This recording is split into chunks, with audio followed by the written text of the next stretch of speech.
Que o seu dia e a sua semana sejam abençoados. Olha, hoje a gente vai mergulhar num material que nos foi enviado e que é muito provocador.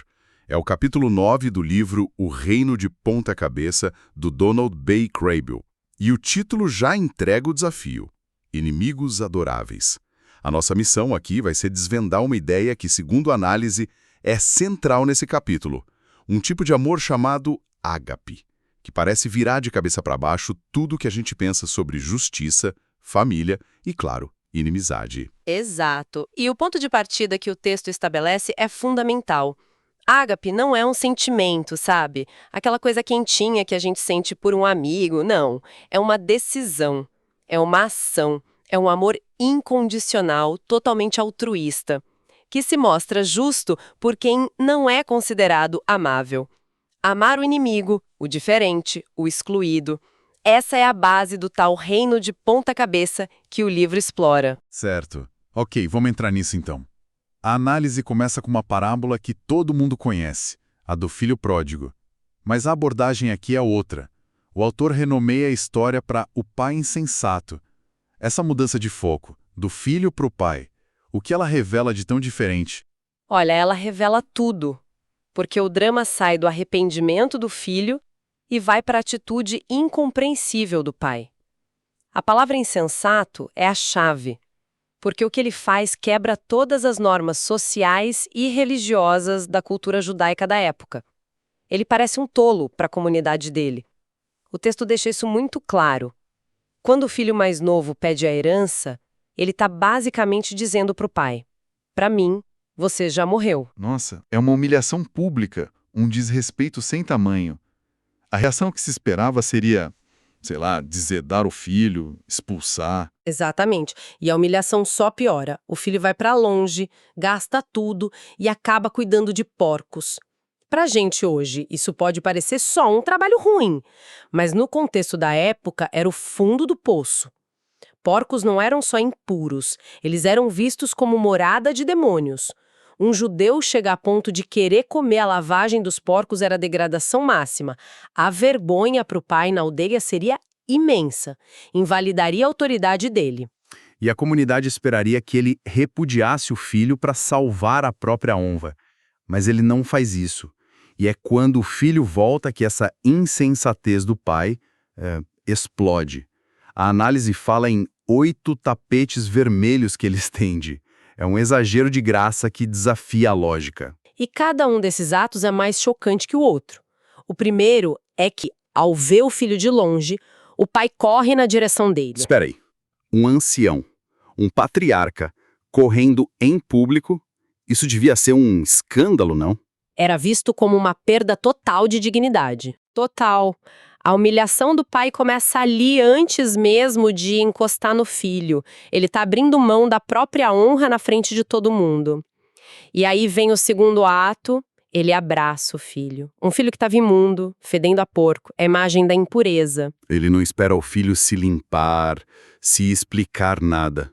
Ele acolhe o filho no meio da sujeira. Isso. E o beija, o que o texto aponta como sendo o símbolo bíblico do perdão. A conta zerada ali naquele momento. Depois ele grita por uma túnica, mas não qualquer uma, a melhor túnica da casa. Ele não trata o filho como um coitado que precisa se provar, ele o trata como um convidado de honra. O que é chocante. A justiça comum diria que ele deveria voltar como o último dos servos para aprender a lição. O pai pula essa etapa toda. Completamente, e não para. O anel que ele dá restaura a autoridade. Os sapatos significam que ele é um homem livre, não um escravo. E então vem a festa. Ele manda matar o bezerro gordo, cuja carne era para ocasiões sagradas, especiais. Uma celebração enorme para quem acabou de queimar metade da fortuna da família. E por último, em vez do som de um chicote, que seria a trilha sonora da justiça, né? Tem música, tem dança. É um perdão tão excessivo, tão insensato, que ofende a nossa lógica. E é aí que entra o irmão mais velho. Ele chega do campo, ouve a festa e fica furioso. Ele representa a lógica da justiça, do mérito. Eu sempre fiz tudo certo e nunca ganhei uma festa. Ele fez tudo errado e ganha o melhor que a gente tem. A análise liga essa figura aos fariseus e escribas, que criticavam Jesus justamente por festejar com pecadores. Precisamente. O irmão mais velho está perdido na própria retidão. Ele se recusa a entrar na festa. E a festa simboliza essa nova ordem, esse reino onde os excluídos são bem-vindos. A parábola, no fim, não é sobre o arrependimento do filho, é sobre a natureza radical e aparentemente injusta do amor de Deus desse ágape. Certo. Então, o ágape de Deus é esse amor que quebra as regras. Mas como isso se aplica nas nossas relações, entre pessoas? Imagino que a história do bom samaritano, que o autor traz logo depois, sirva para isso, né? Para ilustrar na prática. Exatamente. E para a gente sentir o impacto dessa história, a gente precisa tentar sentir o que a audiência original de Jesus sentiu. O antagonismo entre judeus e samaritanos era profundo. Uma mistura de rixa étnica, política, religiosa de séculos. Samaritanos eram vistos como mestiços, hereges, havia tabus rígidos sobre qualquer contato. O autor faz uma analogia que eu achei muito forte. Ele diz que, para um judeu daquela época, ouvir bom samaritano seria como, para a gente hoje, ouvir algo tipo bom terrorista. É uma contradição. Não faz sentido. É uma provocação calculada. E Jesus monta a história para virar todas as expectativas do avesso. As figuras que deveriam ser os heróis, o sacerdote e o levita, os religiosos, falham feio. Eles veem o homem ferido e atravessam a rua. Provavelmente por medo de se contaminarem, né? De tocar um corpo que poderia estar morto, o que os impediria de servir no templo. Uma justificativa religiosa para a falta de compaixão. E aí surge o vilão da história, o samaritano. E é nas ações dele que o texto vai dissecando as características do ágape. A primeira é que ele é indiscriminado. Ele não vê um inimigo judeu, ele vê um ser humano precisando de ajuda. Ele ignora completamente os rótulos sociais. Sim. Segundo, o amor ágape é ousado. Ele desafia as regras religiosas e sociais em nome da compaixão. Terceiro, é inconveniente. Exige que a gente desça do nosso jumento de conforto, de segurança, da nossa agenda. Ele para a viagem dele. E se coloca em perigo também. Os mesmos ladrões podiam estar por ali. Exato. O que nos leva à quarta característica. É arriscado. E a quinta? Leva tempo. Não é só jogar uma moeda e ir embora. Ele limpa as feridas, coloca o homem no seu animal, leva para uma hospedaria e cuida dele. E a sexta, que talvez seja mais impressionante, é caro. Ele paga a hospedagem e ainda deixa um dinheiro extra para cobrir despesas futuras. É quase um cheque em branco. Um cheque em branco sem nenhuma esperança de ser pago de volta. Um tribunal judeu nunca forçaria um judeu a pagar uma dívida a um samaritano. E por último, a sétima característica, compromete o status social. Ao ajudar um inimigo judeu, ele provavelmente foi visto como um traidor pelo seu próprio povo. É um amor que não calcula perdas e ganhos. Essa ideia de não calcular perdas e ganhos é central, então. A análise argumenta que o ágape não só manda a gente amar o próximo, mas destrói uma das regras sociais mais básicas da humanidade, a norma da reciprocidade, o famoso toma lá da cá. Sim, e essa norma rege quase tudo na nossa vida. Ela tem um lado positivo, né? Se você me ajuda, eu me sinto na obrigação de te ajudar. Gentileza gera gentileza. E tem o lado negativo. Se você me prejudica, eu tenho o direito de retaliar. É o olho por olho, dente por dente. E o argumento é que Jesus suspende os dois lados dessa norma. Ele diz, para amar quem nos odeia, emprestar sem esperar de volta, não retaliar, essa ideia da norma de excesso, como o autor chama, é bonita, mas parece impraticável. A sociedade não entra em colapso se todo mundo agir assim. Essa é a grande questão. A análise propõe que a lógica muda porque um terceiro elemento entra na equação. Deus. Não é mais uma relação de troca direta, eu e você. O modelo passa a ser Deus que, como diz o texto, envia sol e chuva para justos e injustos, sem discriminação, sem esperar nada em troca. Ah, então a ideia é que a gente recebe esse amor excessivo de Deus primeiro. Precisamente. A gente recebe o perdão e o amor de Deus como o favor inicial, uma dívida impossível de pagar. E a forma de retribuir essa dívida de amor Não é para Deus, mas passando adiante para os outros, especialmente para quem não pode retribuir. A transação se completa quando a gente serve o faminto, o prisioneiro, o marginalizado.